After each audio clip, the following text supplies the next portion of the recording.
दोस्तों नमस्कार, स्वागत है आप सभी का एजुकेशन मंत्रा में। दोस्तों फाइनली सीतापुर की जो सूची है वो जारी हो चुकी है। बहुत सारे कैंडिडेट सीतापुर में रहे हैं और फाइनल कट ऑफ भी आपको दिखाएंगे, फाइनल लिस्ट भी दिखाएंगे।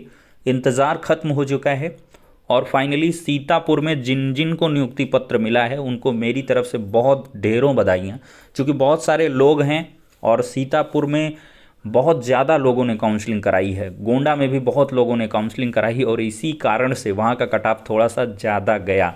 लेकिन चलिए ठीक है, ये भाग्य का खेला है। जिसके नसीब में नियुक्ति पत्र था, जिसके नसीब में नौकरी मिलनी थी, उसको मिल गई। बाकी आपको पछतावा ज़रूर होगा इस क्रम में कि अगर आपका सीतापुर में नहीं हुआ, गोंडा में नहीं हुआ, तो आप सोच रहे होंगे कि मैंने किसी और ज़िले में जहां कट ऑफ है वहां पे काउंसलिंग करा ली होती तो मेरा चयन हो जाता। तो दोस्तों ये पश्चाताप जीवन भर बना रहेगा कि किसी भी आगे कदम बढ़ाने से पहले जब चीज़ें घटित हो जाएंगी तब आपको ऐसा लगेगा कि मैंने आखिरकार ऐसा क्यों नहीं किया, अगर ऐसा कर लेता तो ये हो जाता।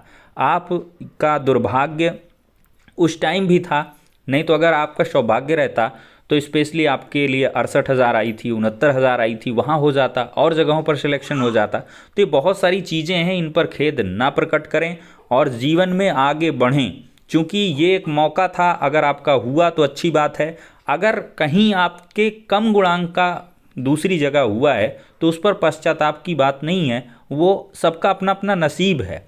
क्योंकि हो सकता है कि अगर गोंडा और सीतापुर आपने ना सेलेक्ट करके किसी ऐसे ज़िले को सेलेक्ट किया होता जहां का कट ऑफ ज़्यादा चला जाता और सीतापुर का कम जाता, तब आप ये सोचते यार मैं ही मूर्ख था, वहाँ इतनी ज़्यादा वैकेंसी थी, मुझे वहाँ जाना चाहिए था। तो ये आपाधापी वाली सिचुएशन है और मैं इस नियम की पूरी तरीके से निंदा करता हूँ। ये पिछली सरकारों का नियम था जो पूरी तरीके से गलत है।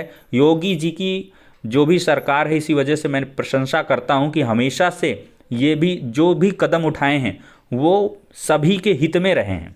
सभी के हित को ध्यान में रख के ही इन्होंने जिला वरीयता को ख़त्म किया था कि जिला वरीयता जैसा खराब नियम जो मेरिटोरियस कैंडिडेट्स हैं उनके हकों को मार रहा था।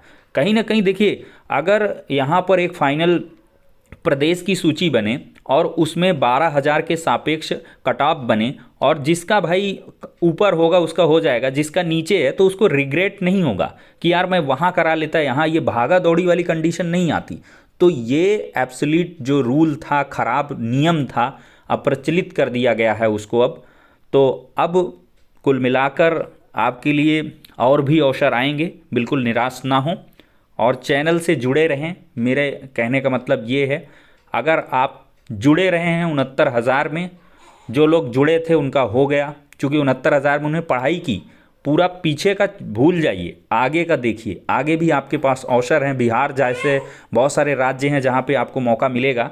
ये सिर्फ उनके लिए है जिनका सिलेक्शन नहीं हो पाया, और बाकी चलिए दिखाते हैं किनका सिलेक्शन हुआ है।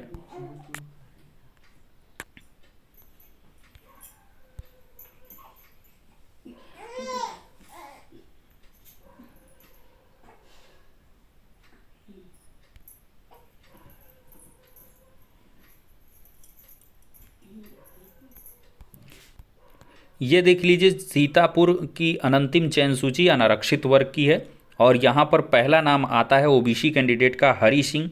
ये दोस्तों यहाँ पर आपको फाइनली दिख जाएगा। यहाँ पर देखिए, ये अच्छी खासी लिस्ट है यहाँ पर। चलिए, ये 22 पन्नों की सूची है, इस पर गुणांक मेंशन नहीं है कि कितना कट ऑफ गया है, लेकिन हम आपको बताएंगे एक एक्सपेक्टेड जो कट ऑफ है वो आपको बताएंगे कि कितना जो है सीतापुर का गया हुआ है। तो आप लोग इसको देख लें। इस चयन सूची में अगर आपने मिला लिया होगा तो आपको खुद ही पता चल गया आपका सिलेक्शन अगर हो गया है। अगर चयन सूची में नाम नहीं है तो आपको दिखाते हैं कि उसकी वजह क्या रही है। दोस्तों सीतापुर की जनरल का जो कट ऑफ गया है 70.12 गया है। ओबीसी का कट ऑफ है 68.40 और जो एससी का कट ऑफ है 65.40। काफ़ी हाई कट ऑफ कहा जाएगा क्योंकि इतनी ज़्यादा वैकेंसी थी और इसके बाद भी ओबीसी का 68.40 गया है। इसका कारण ये है कि 2000 प्लस लोगों ने, लगभग आई थिंक 2200 लोगों ने काउंसलिंग कराई है। तो भाई जब एक अनार 100 बिनार वाली कहानी रहेगी तो कट ऑफ हाई जाएगा ही। तो यहाँ पर जनरल का गुणांक नोट कर लें 70.12, ओबीसी का 68.40, एससी का 65.40। ये ऑफिशियली नहीं निकला है, लेकिन इसमें थोड़ा बहुत हो सकता है, लेकिन मुझे लगता है ये कंफर्म है, कंफर्म शॉट है, इतना ही कट ऑफ यहाँ पर गया हुआ है। बाकी आरटीआई आप लोग डाल सकते हैं वहाँ से, आरटीआई के माध्यम से जहाँ जहाँ का आप लोग एक क्वेरी कर रहे हैं ना, कि बहुत सारे लोगों ने कमेंट किया है कि आप सर ये नहीं दिखा रहे हैं कि इसमें जो है कट ऑफ नहीं दिया है। तो देखिए बीएसए साहब ने जिस प्रकार की सूची डाली है वही सूची हम एनआईसी के पोर्टल से, वेबसाइट से अपलोड करके आपको दे रहे हैं। बाकी अगर कट ऑफ नहीं दिया गया है तो आप RTI, right to information act के तहत आरटीआई डालें, और आरटीआई डाल के आप सूचना मांगें कि ओबीसी का, जनरल का, यूआर का, एससी का, एसटी का कितना क्या कुछ कट ऑफ गया हुआ है, तो ये आपके काम आ जाएगा। ठीक है दोस्तों, तो फिलहाल के लिए ये इंपॉर्टेंट इन्फॉर्मेशन आप सभी तो डिलीवर की गई है। बाकी नेक्स्ट वीडियो में मिलते हैं।